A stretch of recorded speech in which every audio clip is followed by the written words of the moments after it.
ನಮಸ್ತೆ ಮಿತ್ರರೇ, ಎಲ್ಲರೂ ಹೇಗಿದ್ದೀರಿ?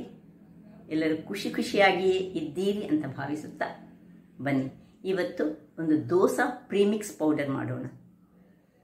ಈ ಒಂದು ದೋಸಾ ಪ್ರೀಮಿಕ್ಸ್ ಪೌಡರ್ನಿಂದ ನಾವು ಪಡ್ಡು ಸಹ ಮಾಡ್ಬೋದು, ಅಂದರೆ ಅಪ್ಪೆ ಸಹ ಮಾಡ್ಬೋದು, ಉತ್ತಪ್ಪ ಮಾಡ್ಬೋದು, ದೋಸೆ ಮಾಡ್ಬೋದು, ಯಾವುದು ಮಾಡ್ಬೋದು. ಹಾಗಿರುವಾಗ ಒಮ್ಮೊಮ್ಮೆ ನಮ್ಗೆ ಏನಾಗ್ತದೆ ಹೇಳಿದರೆ ನೆನೆ ಹಾಕಲಿಕ್ಕೆ ಮರೆತು ಹೋಗ್ತದೆ, ಅಥವಾ ಎಲ್ಲಿಯಾದರೂ ನಾವು ಹೋಗಿ ಬಂದಾಗ ಕೂಡಲೇ ಏನಾದರೂ ಒಂದು ಬ್ರೇಕ್ಫಾಸ್ಟ್ ತಯಾರಿಸಲಿಕ್ಕೆ ಈ ಒಂದು ಪ್ರೀಮಿಕ್ಸ್ ಪೌಡರ್ ಬಹಳ ಉಪಯೋಗಕ್ಕೆ ಬರ್ತದೆ. ಅಥವಾ ನಮ್ಮ ಮಕ್ಕಳು ಹೊರ ದೇಶದಲ್ಲಿಯೋ ಹೊರ ರಾಜ್ಯದಲ್ಲಿಯೋ ಅಥವಾ ಅವರು ಬ್ಯಾಚುಲರ್ಸ್ ಆಗಿದ್ದರೆ ಅವರಿಗೆ ಈ ದೋಸೆ ಮಾಡಲಿಕ್ಕೆ ಬರುವುದಿಲ್ಲ ಆದರೆ ಇಂತಹ ಒಂದು ಪೌಡರನ್ನು ಮಾಡಿಕೊಟ್ರೆ ಇದು ಬಹಳ ಉಪಯುಕ್ತವಾಗ್ತದೆ. ಹಾಗಿರುವಾಗ ಇವತ್ತು ಈ ಒಂದು ದೋಸೆಯ ಪ್ರೀಮಿಕ್ಸ್ ಪೌಡರನ್ನು ಹೇಗೆ ಮಾಡುವುದೆಂದು ನೋಡೋ ಮೊದಲು ಯಾರೆಲ್ಲ ನನ್ನ ಚಾನಲನ್ನು ನೋಡ್ತಿದ್ದೀರಿ, ಯಾರೆಲ್ಲ ಇನ್ನೂ ಸಬ್ಸ್ಕ್ರೈಬ್ ಮಾಡಿಲ್ಲ ದಯವಿಟ್ಟು ಸಬ್ಸ್ಕ್ರೈಬ್ ಮಾಡಿ ಸಪೋರ್ಟ್ ಮಾಡಿ ಅಂತ ಹೇಳುತ್ತಾ ಬನ್ನಿ ಈ ಒಂದು ಪ್ರೀಮಿಕ್ಸ್ ಪೌಡರನ್ನು ಹೇಗೆ ಮಾಡುವುದು ಎಂದು ನೋಡೋಣ. ನಮಸ್ತೆ ಮಿತ್ರರೇ, ಇವತ್ತು ಪ್ರೀಮಿಕ್ಸ್ ದೋಸಾ ಪೌಡರ್ ಮಾಡೋಣ. ಅಂದರೆ ಒಮ್ಮೊಮ್ಮೆ ನಮಗೆ ನೆನೆಸಿ ಇಡ್ಲಿಕ್ಕೆ ಮರ್ತು ಹೋಗಿರ್ತದೆ, ಅಥವಾ ನಾವು ಎಲ್ಲಿಯಾದರೂ ಹೊರಗಿನ ಊರಿಗೆ ಹೋಗಿ ಬಂದಾಗ ಕೂಡಲೇ ಏನಾದರೂ ಬ್ರೇಕ್ಫಾಸ್ಟ್ ಮಾಡಲಿಕ್ಕೆ ನಮಗೆ ಕಷ್ಟ ಆಗುವಾಗ ಇಂತಹ ಒಂದು ಪೌಡರ್ ಮಾಡಿ ನಾವು ಬಾಕ್ಸಲ್ಲಿ ಹಾಕಿಟ್ರೆ ಇದನ್ನು ಯಾವ ಟೈಮ್ನಲ್ಲಿ ಸಹ ನಾವು ಯೂಸ್ ಮಾಡ್ಬೋದು, ಅಥವಾ ರಾತ್ರಿ ಸಹ ಇದನ್ನು ಮುಳುಗಿಸಿಟ್ಟು ನೀರಿನಲ್ಲಿ ನಾವು ಕಲಸಿಟ್ಟುಕೊಂಡು ಸಹ ನಾವು ಮಾಡ್ಬೋದು. ಹಾಗಿರುವಾಗ ಅದಕ್ಕೆ ಬೇಕಾಗುವ ಸಾಮಗ್ರಿಗಳು ಇಲ್ಲಿ ನೋಡಿ. 5 ಚಮಚದಷ್ಟು ಕಡಲೆಬೇಳೆ ತೆಗೆದುಕೊಂಡಿದ್ದೇನೆ, 5 ಚಮಚದಷ್ಟು ತೊಗರಿಬೇಳೆ ತೆಗೆದುಕೊಂಡಿದ್ದೇನೆ, ಒಂದು ಅರ್ಧ ಸ್ಪೂನ್ನಷ್ಟು ಮೆಂತ್ಯ ತೆಗೆದುಕೊಂಡಿದ್ದೇನೆ, ಅರ್ಧ ಬೌಲಿನಷ್ಟು ಇದರದ್ದೆಲ್ಲ ಡಬ್ಬುಲ್ ಯಾವುದರದ್ದು ನಮ್ಮ 5 ಚಮಚದ ಡಬ್ಬುಲ್ 10 ಚಮಚದಷ್ಟು ಉದ್ದಿನ ಬೇಳೆ ಬೇಕು ನಮಗೆ, ಮತ್ತು 10 ಚಮಚದಷ್ಟು ಅಂದರೆ ಇದರದ್ದು ಬೌಲಲ್ಲಿ ಅರ್ಧ ಬೌಲಿನಷ್ಟು ಅವಲಕ್ಕಿ ಬೇಕು. ಅವಲಕ್ಕಿ ದಪ್ಪ ಸಾಕ್ತದೆ, ತೆಳು ಸಾಕ್ತದೆ, ಯಾವುದು ಸಾಕ್ತದೆ. ಮತ್ತು 1.5 ಬೌಲಿನಷ್ಟು ನಮಗೆ ಅಕ್ಕಿ, ದೋಸೆಯ ಅಕ್ಕಿ ಬೇಕು. ಈಗ ಮೊದಲಿಗೆ ಗ್ಯಾಸ್ ಸ್ಟವನ್ನು ಉರಿಸಿಕೊಂಡು ನಾವು ಅದೊಂದು ಕಡಾಯಿಯನ್ನು ಇಟ್ಕೊಳ್ಳೋಣ. ಈ ಕಡಾಯಿಯಲ್ಲಿ ಮೊದಲಿಗೆ ನಾವು ಈ ಕಡಲೆಬೇಳೆ ಹಾಕೊಳ್ಳೋಣ. ಇದು ನಾನು ಈ ಕಬ್ಬಿಣದ ಇದರಲ್ಲೇ ಮಾಡ್ತಿದ್ದೇನೆ, ಮಾಡಿದರೆ ಒಳ್ಳೆದಾಗ್ತದೆ. ಸ್ವಲ್ಪ ಫ್ರೈ ಎಲ್ಲ ಕರೆಕ್ಟಾಗಿ ಬರ್ತದೆ. ಫ್ರೈ ಮಾಡೋದು ಹೇಳಿದರೆ ತುಂಬ ಕಪ್ಪೆಲ್ಲ ಮಾಡಲಿಕ್ಕಿಲ್ಲ, ಸ್ವಲ್ಪ ಅದರಲ್ಲಿ ಇರುವ ನೀರಿನ ಅಂಶಗಳು ಹೋಗ್ಬೇಕು ಹೇಳಿ ನಾವು ಫ್ರೈ ಮಾಡೋದು. ಈಗ ಸ್ವಲ್ಪ ಇದಾಗುವಾಗ ಇಲ್ಲಿ ನೋಡಿ ತೊಗರಿ ಬೇಳೆಯನ್ನು ಹಾಕೊಳ್ತಿದ್ದೇನೆ.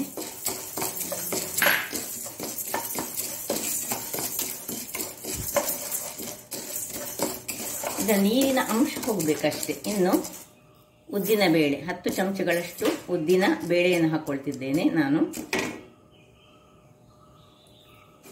ಇದನ್ನೆಲ್ಲ ಕೆಲವರು ಏನು ಮಾಡ್ತಾರೆ ಹೇಳಿದರೆ ಅಕ್ಕಿಯನ್ನು ಸಹ ಚೆನ್ನಾಗಿ ತೊಳೆದು ಬಿಸಿಲಲ್ಲಿ ಹೇಳಿದ್ರೆ ನೆರಳಿನಲ್ಲಿ ಒಣಗಿಸಿಕೊಂಡು ಹಾಗೆ ಸಹ ಮಾಡ್ಬೋದು, ಅಥವಾ ಹೀಗೆ ಮಾಡಿ ಇದನ್ನು ಸ್ವಲ್ಪ ಬಟ್ಟೆಯಲ್ಲಿ ಒರೆಸಿಕೊಂಡ್ರೆ ಆಯಿತು.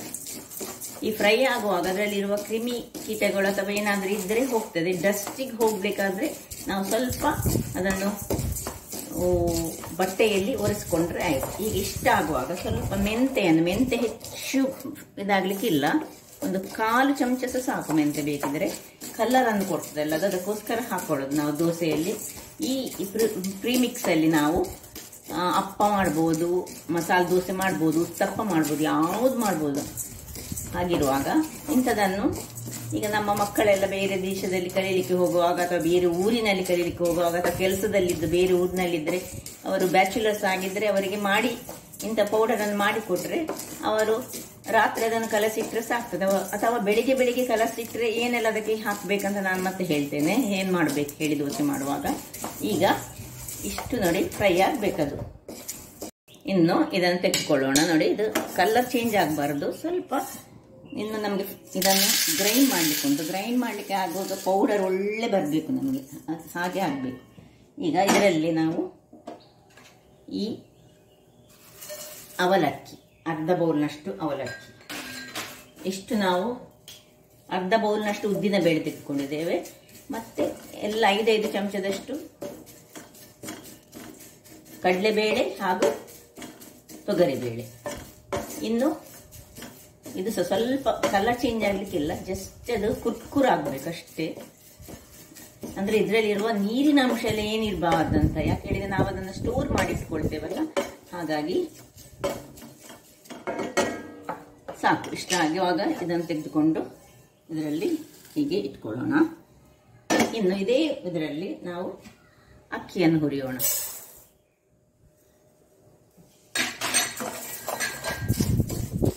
ಕಲರ್ ಚೇಂಜ್ ಆಗಬಹುದು ಅಕ್ಕಿದ್ದು. ಕಲರ್ ಚೇಂಜ್ ಆದ್ರೆ ದೋಸೆ ಅಥವಾ ನಾವು ಮಾಡುವ ಪಡ್ಡು ಎಲ್ಲ ಅದರದ್ದು ಕಲರ್ ಚೇಂಜ್ ಆಗ್ತದೆ. 1.5 ಬೌಲ್ನಷ್ಟು ಅಕ್ಕಿಯನ್ನು ತೆಗೆದುಕೊಂಡಿದ್ದೇನೆ ನಾನು.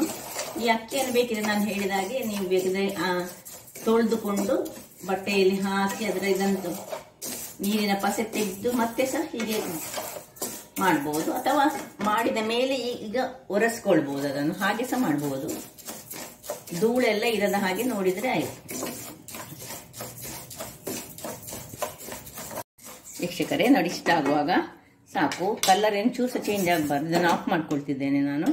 ಈಗ ಇದನ್ನೊಂದು ಬಟ್ಟೆಯಲ್ಲಿ ಹಾಕಿ ಇದನ್ನು ಸ್ವಲ್ಪ ನಾನು ಅದರಲ್ಲಿರುವ ಇದು ಧೂಳು ಅಥವಾ ಏನಾದರೂ ಇದ್ದರೆ ಹೀಗೆ ಒರೆಸಿಕೊಂಡು ಇದನ್ನೀಗ ಸ್ವಲ್ಪ ತಣ್ಣಗಾಗಲಿಕ್ಕೆ ಬಿಡ್ತಾ ಇದ್ದೇನೆ. ಇಲ್ಲಿ ನೋಡಿ, ಇದು ಈಗ ತಣ್ಣಗಾಗಿದೆ. ಈಗ ಇದನ್ನೊಂದು ಮಿಕ್ಸಿ ಪೌಡರ್ ಮಾಡೋದಕ್ಕೆ ಇದನ್ನೀಗ ಬದಿಗಿಟ್ಕೊಳ್ಳೋಣ. ಈ ಒಂದು ಇದನ್ನು ಡ್ರೈ ಆದ ಮಿಕ್ಸಿಯಲ್ಲಿ ಚೂರು ಸಹ ನೀರಿನ ಪಸೆ ಇರಬಾರ್ದು, ಅದು ಭಾರಿ ಇಂಪಾರ್ಟೆಂಟ್. ಸೊ ಇದನ್ನೆಲ್ಲ ಹಾಕ್ಕೊಂಡು ಈಗ ನಾನು ಒಳ್ಳೆ ನುಣ್ಣಗೆ ಪೌಡರ್ ಮಾಡಬೇಕು. ಏನು ನೀರು ಗೀರು ಏನು ತಾಗಿಸಬಾರ್ದು. ನಮ್ಮ ಕೈ ಸಮೇತ ತುಂಬ ಡ್ರೈ ಇರಬೇಕು, ಮಿಕ್ಸಿ ಡ್ರೈ ಇರಬೇಕು. ಇದನ್ನೆಲ್ಲ ಈಗ ನಾವು ಡ್ರೈ ಮಾಡುವ, ಹಾಗಿದ್ರೆ ಮಾತ್ರ ನಾವು ಸ್ಟೋರ್ ಮಾಡಿಟ್ಕೊಳ್ಳಿಕ್ಕೆ ಆಗ್ತದೆ. ವೀಕ್ಷಕರೇ ಇಲ್ಲಿ ನೋಡಿ, ಇಷ್ಟು ಒಳ್ಳೆ ಫೈನ್ ಪೇಸ್ಟ್ ಪೌಡರ್ ಆಗಬೇಕು. ಫೈನ್ ಆಗದಿದ್ದರೆ ಇದು ಒಳ್ಳೆ ಫೈನ್ ಆಗಬೇಕು. ನಿಮಗೆ ನಿಮ್ಮ ಮಿಕ್ಸಿ ಅಂತದಿರೋದಿದೆ, ನೀವು ಸ್ವಲ್ಪ ಹೆಚ್ಚು ಪ್ರಮಾಣದಲ್ಲಿ ಮಾಡೋದಾದ್ರೆ ನೋಡಿ ಹೀಗೆ ನಯವಾಗಿ ಆಗಬೇಕು. ನೋಡಿ ಹೇಗೆ ಆಗಿದೆ ನೋಡಿ, ಸ್ವಲ್ಪ ಸಹ ತರಿ ಇರಬಾರ್ದು. ಸಪೋಸ್ ನಿಮ್ಮ ಹತ್ರ ನಿಮ್ಮ ಮಿಕ್ಸಿ ಎಲ್ಲ ಒಳ್ಳೆದಿರೋದಿದ್ರೆ ನೀವು ಮಿಲ್ಲಲ್ಲಿ 1 kg ಅಷ್ಟು ಮಾಡಿಕೊಂಡು ಮಿಲ್ಲಿನಲ್ಲಿ ಕೊಟ್ಟರೆ ಸಹ ಅವರು ಮಾಡಿಕೊಡ್ತಾರೆ ಹೀಗೆ ಮಿಕ್ಸ್ ಮಾಡಿ. ಈಗ ಇದನ್ನೊಂದು ಪಾತ್ರೆಗೆ ಹಾಕೊಳ್ಳೋಣ. ಇದೇ ಮಿಕ್ಸಿಯಲ್ಲಿ ಈಗ ನಾವು ಇದನ್ನು ಸೈಡಿಗೆ ಇಟ್ಕೊಂಡು ಇಲ್ಲಿ ಅಕ್ಕಿ ನೋಡಿ ತಣ್ಣಗೆ ಆಗಿದೆ. ಈಗ ತಣ್ಣಗೆ ಸಹ ಆಗಿದೆ. ಈಗ ಸ್ವಲ್ಪ ಹೀಗೆ ಒರೆಸ್ಕೊಂಡು ನಾವು ಮಿಕ್ಸಿ ಜಾರಿನಲ್ಲಿ ಹಾಕಿ ಈಗ ಇದನ್ನು ಸಹ ನಾನು ಪೌಡರ್ ಮಾಡಿ ತರ್ತೇನೆ. ವೀಕ್ಷಕರೇ ಇಲ್ಲಿ ನೋಡಿ, ಇಷ್ಟು 3/4 ವಾಶಿಯಷ್ಟು ಇದೀಗ ಪೌಡರ್ ಆಗಿದೆ ಇಲ್ಲಿ ನೋಡಿ. ಈಗ ಇದಕ್ಕೆ ನಾವು ಈ 2 ಸ್ಪೂನಿನಷ್ಟು ಇದನ್ನು ಸ್ವಲ್ಪ ಬಿಸಿ ಮಾಡಿಕೊಳ್ಬೇಕು. ಸ್ವಲ್ಪ ಬಿಸಿ ಮಾಡಿಕೊಂಡು ಇದನ್ನು ಇದಕ್ಕೆ ಸೇರಿಸ್ಕೊಳ್ಬೇಕು. ತುಂಬ ಬಿಸಿ ಬೇಡ, ಜಸ್ಟ್ ಒಂದು ಈ ಕಾವಲಿಯ ಬಿಸಿಯಲ್ಲಿ ಅದು ಸ್ವಲ್ಪ ಬಿಸಿ ಆಗಬೇಕು ನೋಡಿ. ಇಷ್ಟ ಆಗುವಾಗ ಇದನ್ನು ಆಫ್ ಮಾಡ್ಕೊಳ್ತಿದ್ದೇನೆ ನಾನು. ಇನ್ನು ಇದನ್ನು ಇದಕ್ಕೆ ಪುನಃ ಸೇರಿಸ್ಕೊಳ್ಳುವುದು. ಸ್ವಲ್ಪ ಬೇಕಿದ್ರೆ ತಣ್ಣಗೆ ಸಹ ಮಾಡಿಕೊಳ್ಬಹುದು ಮಿಕ್ಸಿಯಲ್ಲಿ ಹಾಕುವಾಗ, ಅಥವಾ ನೀವು ಮಿಲ್ಲಿಗೆ ಕೊಡೋದಾದ್ರೆ ಮೊದಲು ಇದಕ್ಕೆ ಸೇರಿಸಿಕೊಂಡು ಕೊಟ್ಟರೆ ಸಾಕ್ತದೆ.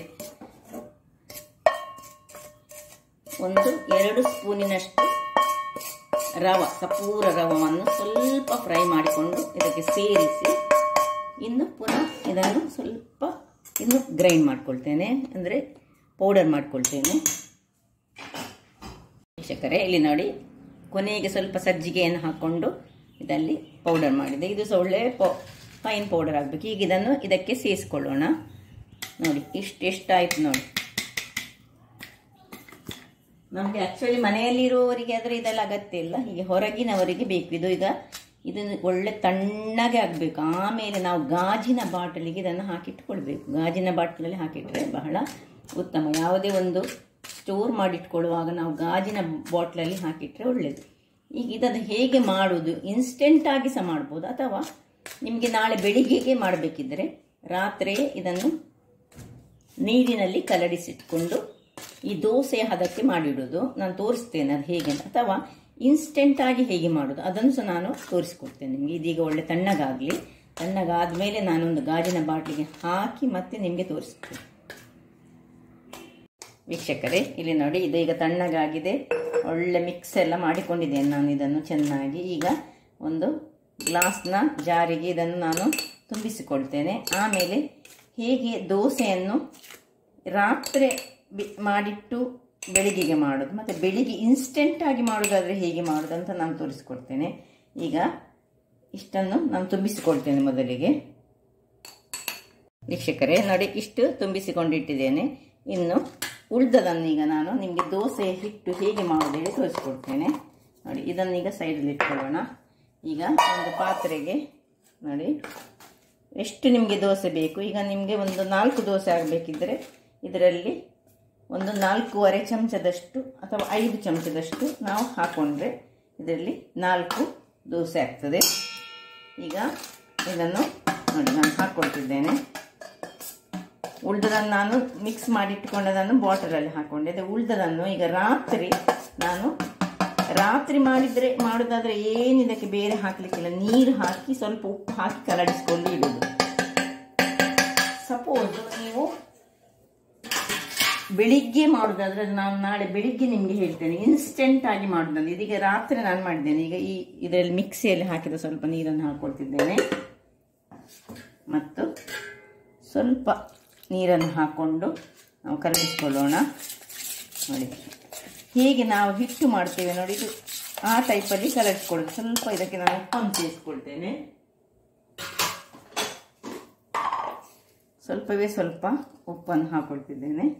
ಇನ್ನು ಪುನಃ ನೀರನ್ನು ಹಾಕ್ಕೊಳ್ತಿದ್ದೇನೆ. ನೋಡಿ ಕೈಯಲ್ಲಿ ಕಲಗಿಸ್ಕೊಳ್ಳೋಣ. ಹೇಗೆ ನಾವು ಹಿಟ್ಟು ಹೇಗೆ ಕಲಗಿಸ್ಕೊಳ್ತೇವೆ ನೋಡಿ, ಅಕ್ಕಿ ಮತ್ತು ಉದ್ದನ್ನು ನಾವು ಮಾಡಿ ಹೇಗೆ ಹಿಟ್ಟು ಕಲಸಿಕೊಳ್ತೇವೆ ಅದೇ ರೀತಿಯಲ್ಲಿ ಹೀಗೆ ತಿರುಗಿಸಿಕೊಳ್ಬೇಕು ನಾವು. ಈಗ ಇದರಲ್ಲಿ ಒಂದು 2-3 ದೋಸೆ ಆಗ್ಬೋದು, ಅಥವಾ ಬೇಕಿದ್ರೆ ಇನ್ನೊಂದು ಚಮಚಗಳಷ್ಟು ನಾವು ಹಾಕೊಳ್ಳೋಣ. ಮಾತ್ರ ಇದನ್ನು ಕೈ ಮಾತ್ರ ನಮ್ಮದು ತುಂಬ ನಾವು ಡ್ರೈ ಆಗಿ ಇಟ್ಟುಕೊಳ್ಬೇಕು. ನೋಡಿ ಈಗ ಇದನ್ನು ಹೀಗೆ ನಾನು ಈಗ ಸ್ವಲ್ಪ ತೋರಿಸಿ, ನಾಳೆ ಬೆಳಿಗ್ಗೆ ಪುನಃ ನಮಗೆ ಹಿಟ್ಟು ಮಾಡಲಿಕ್ಕೆ ಉಂಟಲ್ಲ, ಅದರಿಂದಾಗಿ ನಾಳೆ ಬೆಳಿಗ್ಗೆ ಇನ್ಸ್ಟೆಂಟ್ ಆಗಿ ಮಾಡೋ ಹಿಟ್ಟನ್ನು ಸಹ ತೋರಿಸ್ತೇನೆ. ಇದು ರಾತ್ರಿಯಲ್ಲಿ ಹೇಗೆ ಕಲಡಿಸಿಡೋದಂತ ಸಹ ತೋರಿಸ್ಕೊಳ್ತೀನಿ. ಇದು ಸ್ವಲ್ಪ ದಪ್ಪ ಆಯಿತು. ಇನ್ನೂ ಸಹ ಸ್ವಲ್ಪ ನೀರನ್ನು ಹಾಕ್ಕೊಳ್ತಿದ್ದೇನೆ. ನೋಡಿ ಹೀಗೆ ಒಳ್ಳೆ ಕಲಡಿಸಿಕೊಂಡು ಇದನ್ನು ಮುಚ್ಚಳವನ್ನು ಮುಚ್ಚಿ ನಾವು ಫರ್ಮೆಂಟ್ ಆಗಲಿಕ್ಕೆ ಬಿಡೋಣ. ಇದು ಫರ್ಮೆಂಟೇಷನ್ ಮಾಡುವಂಥದ್ದು. ಇನ್ಸ್ಟೆಂಟ್ ಆಯ್ತದ್ದು ನಾಳೆ ಬೆಳಿಗ್ಗೆ ನೋಡುವ. ನೋಡಿ ಈಗ ಇದಕ್ಕೆ ಮುಚ್ಚಳ ಮುಚ್ತೇನೆ. ಮುಚ್ಚಳವನ್ನು ಮುಚ್ತಿದ್ದೇನೆ. ನೋಡಿ ಇಷ್ಟು. ಇನ್ನು ನಾಳೆ ಬೆಳಿಗ್ಗೆ ನೋಡುವ ಹೇಗೆ ಆಗಿರ್ತದೆ ಅಂತ. ವೀಕ್ಷಕರೇ ಇಲ್ಲಿ ನೋಡಿ, ನಿನ್ನೆ ರಾತ್ರಿ ಇಟ್ಟದ್ದು ಒಳ್ಳೆದಾಗಿ ಒಳ್ಳೆ ಉಬ್ಬಿ ಬಂದಿದೆ ನೋಡಿ. ಫರ್ಮೆಂಟೇಷನ್ ಒಳ್ಳೆ ಆಗಿದೆ. ಈಗ ಇವತ್ತು ನಾವು ಇನ್ಸ್ಟೆಂಟ್ ಆಗಿ ಮಾಡೋದಾದ್ರೆ ಹೇಗೆ ಮಾಡೋದು ಹೇಳಿದರೆ, ಅದಕ್ಕೆ ನಮಗೆ ಸ್ವಲ್ಪ ಮೊಸರು ಬೇಕು. ಮತ್ತು ಇದು ನಾನು ಉತ್ತಪ್ಪ ಮಾಡಲಿಕ್ಕೆ ರೆಡಿ ಮಾಡಿ ಇಟ್ಕೊಂಡದ್ದು ಸ್ವಲ್ಪ. ಈಗ ಈ ಒಂದು ಹುಡಿಯನ್ನು ನಾವು ಇನ್ಸ್ಟೆಂಟ್ ಆಗಿ ಆಗಾಗಲೇ ಮಾಡೋದಾದರೆ, ಈಗ 3 ದೋಸೆ ಬೇಕಿದ್ರೆ ಈ 3 ಚಮಚ,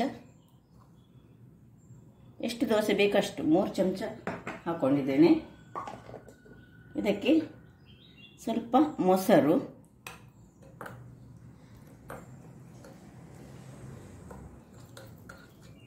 ಸ್ವಲ್ಪ ಉಪ್ಪು ಹಾಕೊಳ್ಳೋಣ.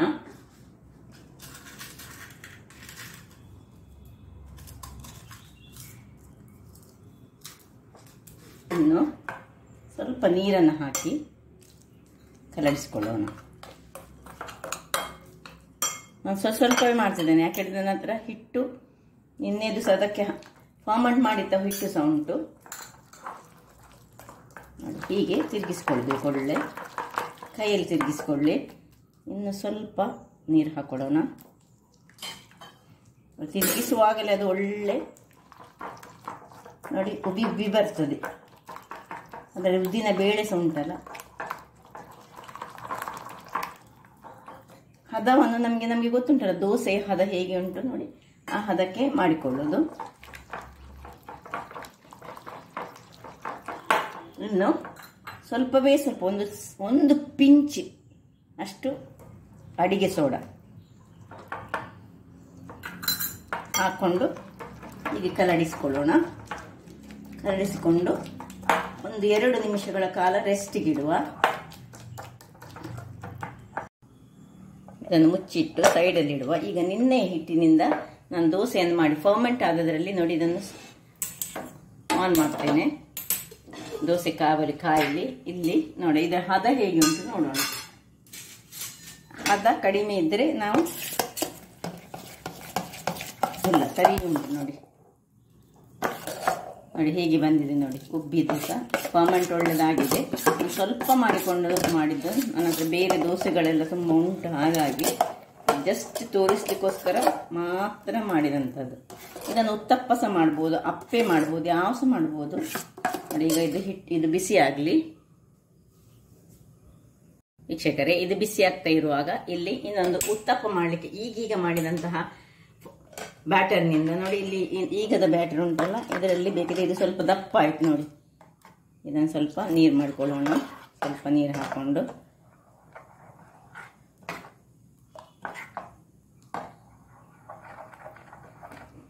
ಇದು ಈಗೀಗ ಮೊಸರು ಹಾಕಿ ಕಲಡಿಸಿದಂತಹದ್ದು. ಇದು ಫರ್ಮೆಂಟ್ ಆದದ್ದು ನಿನ್ನೆದು. ಈಗ ಇದರಲ್ಲಿ ನೋಡಿ ನಾನು ದೋಸೆಯನ್ನು ಹೊಯ್ದು ತೋರಿಸ್ತೇನೆ ನಿಮಗೆ.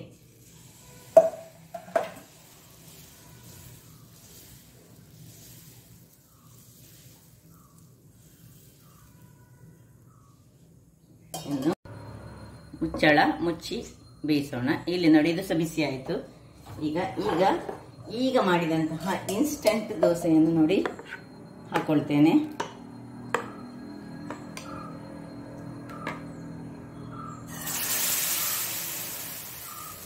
ಸ್ವಲ್ಪ ನೀರಾಯ್ತು ನಂದು. ಇದರ ಮೇಲೆ ಸ್ವಲ್ಪ ನೀರುಳ್ಳಿ, ಸ್ವಲ್ಪ ಟೊಮ್ಯಾಟೊ, ಇನ್ನು ಕೊತ್ತಂಬರಿ ಸೊಪ್ಪು ಸಹ ನಿಮ್ಮ ಹತ್ರ ಇದ್ರೆ ಕೊತ್ತಂಬರಿ ಸೊಪ್ಪು ಸಹ ಹಾಕಿ ಬೇಯಿಸ್ಕೊಳ್ಬಹುದು. ಸ್ವಲ್ಪ ಉರಿ ಸಣ್ಣದಿರಲಿ.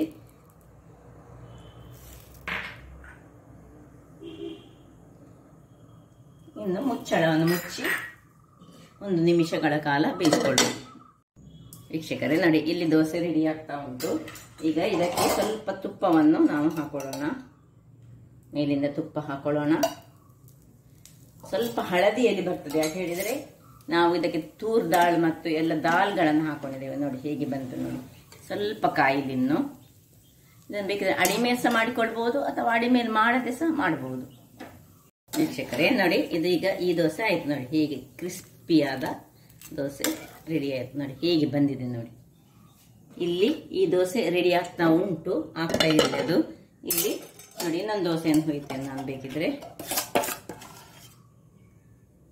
ಎಷ್ಟು ನಿಮಗೆ ತೆಳು ಮಾಡ್ಲಿಕ್ಕೆ ಆಗ್ತದೆ ಅಷ್ಟು ತೆಳು ನಾವು ಹೊಯ್ಬಹುದು ಇದನ್ನು ನೋಡಿ.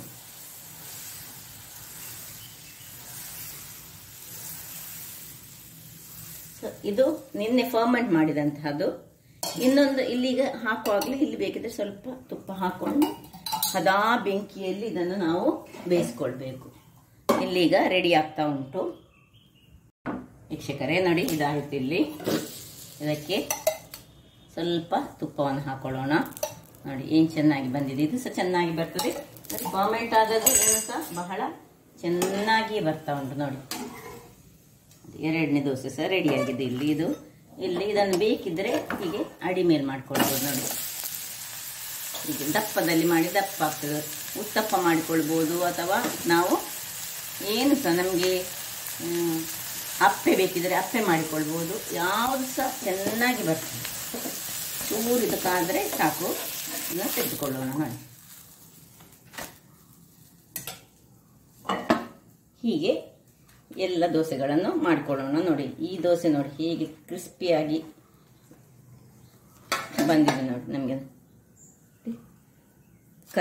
ಕರ್ಕುರ್ ಹೇಳ್ತದೆ. ಹಾಗಾದರೆ ನೋಡಿದ್ರಲ್ಲ ವೀಕ್ಷಕರೇ, ಒಂದು ಸುಲಭ ವಿಧಾನದಲ್ಲಿ ನಾವು ಸ್ವಲ್ಪ ಮೊದಲೇ ಇದು ಪ್ರೀಮಿಕ್ಸ್ ಅನ್ನು ಮಾಡಿಟ್ಕೊಂಡ್ರೆ ದೋಸೆ ಮಾಡ್ಬೋದು, ಉತ್ತಪ್ಪ ಮಾಡ್ಬೋದು, ಅಪ್ಪೆ ಮಾಡ್ಬೋದು, ಮಸಾಲೆ ದೋಸೆ ಸಹ ಮಾಡ್ಬೋದು. ಹಾಗಿರುವಾಗ ನಮ್ಮ ಈ ಕುಕಿಂಗ್ ಚಾನಲ್ ನಿಮಗೆ ಇಷ್ಟ ಆದರೆ ಬೋಳೂರು ಸುವರ್ಣ ಚಾನಲನ್ನು ಲೈಕ್ ಮಾಡಿ, ಶೇರ್ ಮಾಡಿ ಹಾಗೂ ಸಬ್ಸ್ಕ್ರೈಬ್ ಮಾಡಿ ಹಾಗೂ ನನ್ನ ಇನ್ಸ್ಟಾಗ್ರಾಮ್ ಪೇಜನ್ನು ಫಾಲೋ ಮಾಡಿ. ಧನ್ಯವಾದಗಳು.